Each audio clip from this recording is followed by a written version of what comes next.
আপনারা দেখছেন RSK TV.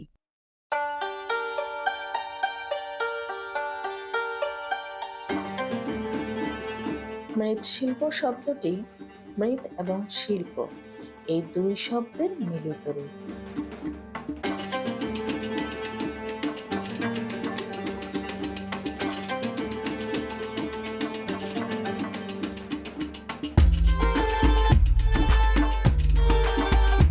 মৃৎশিল্পের অর্থ মৃত্তিকা বা মাটি, আর শিল্প বলতে এখানে সুন্দর ও সৃষ্টিশীল বস্তুকে বোঝানো হয়েছে।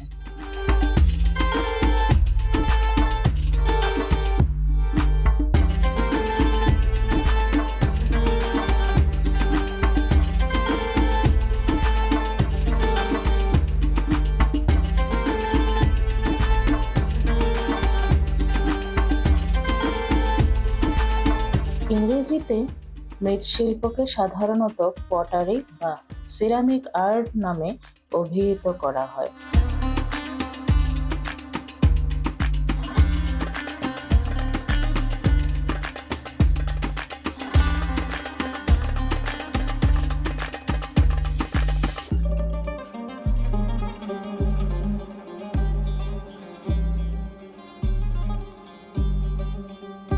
এই শিল্পকর্মে কারিগর যারা, সেই শিল্পীদের বলা হয় কুমার।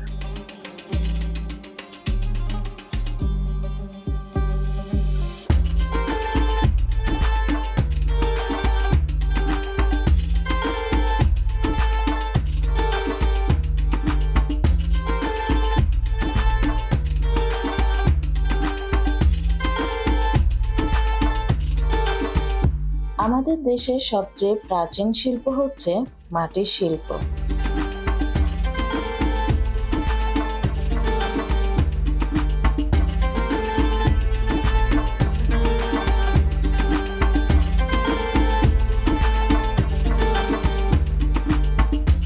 তাই গৃহশৈলীর এবারের পর্ব মাটির তৈরি বিভিন্ন শিল্পকর্ম নিয়ে।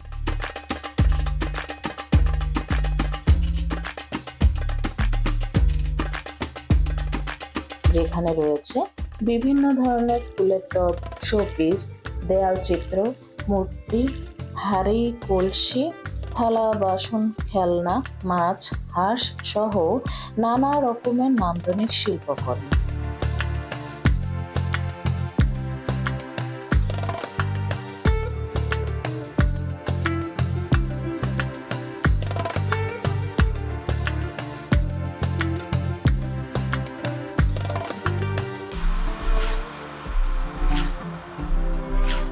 শৌখিন মানুষদের কাছে এই শিল্পকর্মটি শুধু গৃহসজ্জার উপাদানই নয়, বরং শিকড়ের টানে মাটির কাছাকাছি থেকে রং বেরঙের জিনিসে নরম মাটিকেই অনুভব করা, কিংবা নরম মাটির শীতলতাকে অনুভব করা।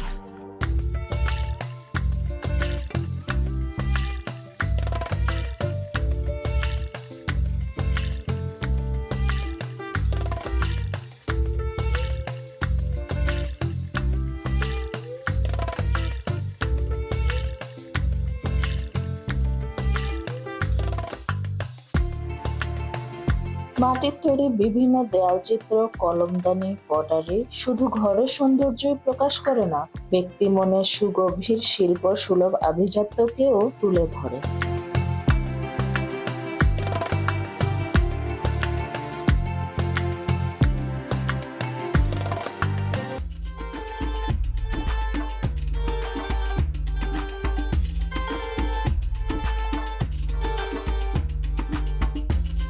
তাই আধুনিক সমাজের শিল্প সচেতন ব্যক্তিদের কাছে দৈনন্দিন জীবনযাত্রায় মাটির তৈরি নিত্য ব্যবহার্য জিনিসপত্রের কদর বেড়েছে অনেকখানি।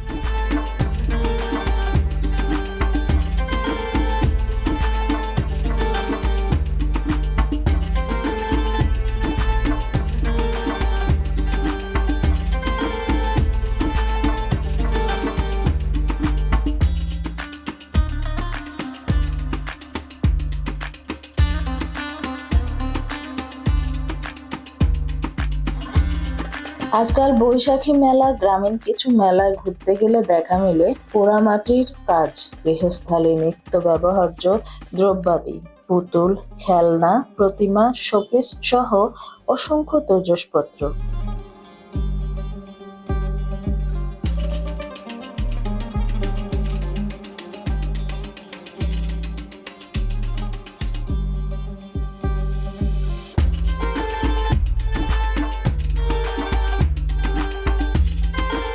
এছাড়াও মৃৎশিল্প জাদুঘর, জাতীয় জাদুঘরে দেখা যায় সে সময়ের বাংলার কুমারপাড়ার চিত্র।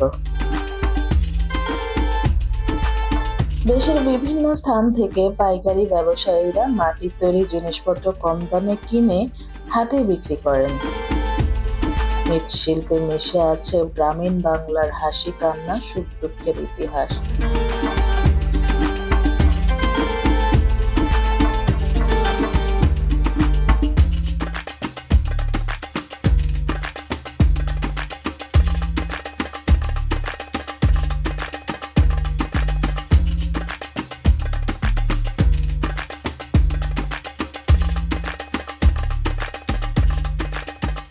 মৃৎশিল্পীরা তাদের এই শৈল্পিক প্রতিভার উপর ভিত্তি করে একসময় শক্তিশালী অর্থনৈতিক ভিত গড়ে তোলে।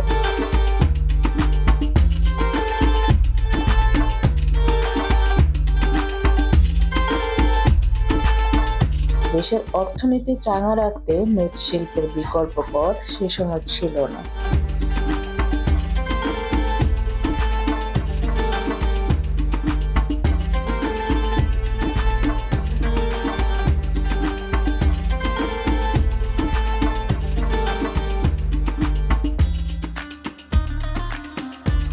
ঐতিহ্যবাহী এই শিল্পকে টিকিয়ে রাখতে সরকারি বেসরকারি হস্তক্ষেপ, নানা উদ্যোগ গ্রহণ করা এখন সময়ের দাবি। তা না হলে অচিরেই আমাদের কাছ থেকে হারিয়ে যাবে এক সময়ের অর্থনীতির চালিকা শক্তি মৃৎশিল্প।